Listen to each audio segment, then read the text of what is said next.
He was a researcher at the Institute of Human Potential, a government-funded facility dedicated to studying the limits of a human body and mind. But today, everything felt off. As he walked down the street, he noticed people glancing at him. Not in the usual way, but as if they sensed something different. A woman passing by locked eyes with him for a moment, her expression shifting from curiosity to recognition. She opened her mouth as if to say something, but then she hurried away. At the Institute, Daniel sat at his workstation, staring at the data on his screen. His latest research project was analyzing the effects of meditation on brain activity. The numbers were consistent with past studies, until he noticed something unusual. Several participants had shown unexplained physiological changes. Skin clarity, increased energy, an unusual glow in the eyes. Daniel's blood ran cold. The same symptoms he was experiencing. His hands hovered over the keyboard. He pulled up another file, case study from past research. Every participant who had exhibited these changes had mysteriously disappeared within weeks of their transformation. No trace, no explanations, just gone. The hairs on the back of his neck stood up, his fingers tightened into fists. What the hell was happening? As the day dragged on, Daniel couldn't shake the feeling that he was being watched. Every time he glanced over his shoulder, he stared at his reflection and froze. His eyes, they weren't the same. The deep brown color of his irises now had a strange glow, like faint golden embers burning beneath the surface. He leaned closer, heart pounding.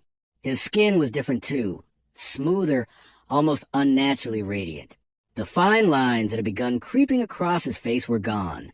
He looked healthier, younger. This wasn't normal. He caught subtle movements in his peripheral vision, figures standing too still, strangers lingering just a little too long. By evening, the paranoia had fully set in. He decided to head home early. The moment he stepped into his apartment, a wave of unease washed over him. The air felt different. Then he saw it, a small, white envelope on his coffee table. His pulse skyrocketed. He hadn't left anything there. Slowly, he walked over, his hands shaking as he picked it up.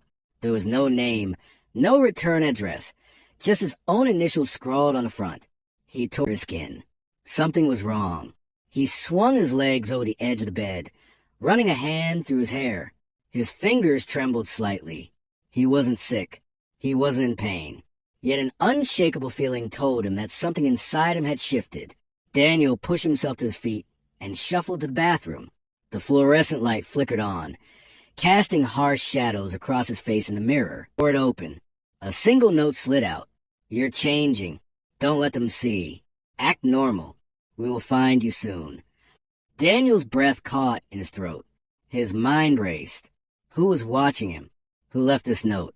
And most importantly, what was he changing into? He stumbled back, gripping the edge of the table for support. His heart pounded violently against his ribs. Then, from the corner of the room, something moved. A shadow detached itself from the darkness, stepping forward. And Daniel's world shattered. Daniel's breath caught in his throat as the shadowed figure stepped forward, emerging from the dimly lit corner of his apartment. A man, tall, with sharp, angular features and piercing silver eyes that seemed to glow faintly in the darkness. He was dressed in a dark suit, immaculately tailored, yet utterly unremarkable, the kind of attire meant to blend into any crowd. But there was something deeply unsettling about him. Daniel's instincts screamed at him to run. "Sit down, Daniel," the man said, his voice smooth, controlled. "You look like you're about to collapse." Daniel's muscles tensed. He didn't move. "How did you get in here?" he demanded. The man ignored the question, instead tilting his head slightly, studying him with an almost clinical curiosity. "It's happening faster than we expected," he murmured. "You're already feeling it, aren't you? The energy, the awareness, the glow." Daniel's stomach twisted. Who was this man? "I don't know what you're talking about," Daniel lied, his voice hoarse. The man's lips curved into something resembling a smile. "You're a scientist, Daniel. You know better than to deny observable reality. Look at yourself." Daniel clenched his fists, his pulse thundering in his ears. He could still feel it, that strange energy humming beneath his skin. making the world feel sharper, more vibrant. It was as if his senses had been dialed up to a level he didn't understand. And now this stranger was confirming his worst fear. It wasn't his imagination. Something real was happening to him. Daniel forced himself to stay calm. "Who are you?" The man exhaled, as if deciding whether to answer. "My name is Elias." He took a slow step forward, his silver eyes never leaving Daniel's. "I work for an organization that has been monitoring individuals like you for a very long time." Monitoring. Daniel's fingers twitched toward his phone, but Elias caught the movement and smirked. "Your phone won't help you." He pulled a sleek black device from his pocket and held it up. "Your entire apartment has been isolated. No signals in, no signals out." Daniel's blood ran cold. "What do you want from me?" Elias studied him for a long moment. Then, with a quiet intensity, he said, "To keep you alive."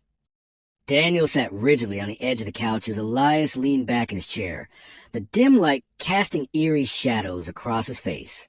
"There are certain individuals in this world," Elias began, "who undergo a transformation." Daniel's breath hitched. Elias continued, his voice calm but deliberate. "Their bodies change. Their minds evolve.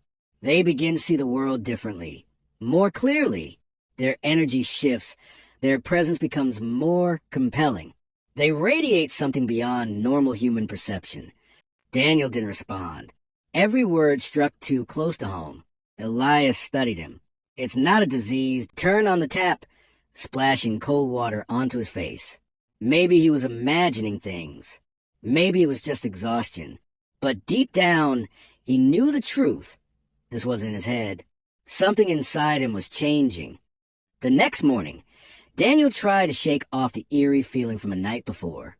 He went through his routine, heading to work as usual. Daniel sat up abruptly in bed, his heart hammering in his chest. The room was dark, except for the faint blue glow of the digital clock on his nightstand. 3:33 a.m. His breathing was shallow, and a strange sensation coursed through his body, like static electricity running under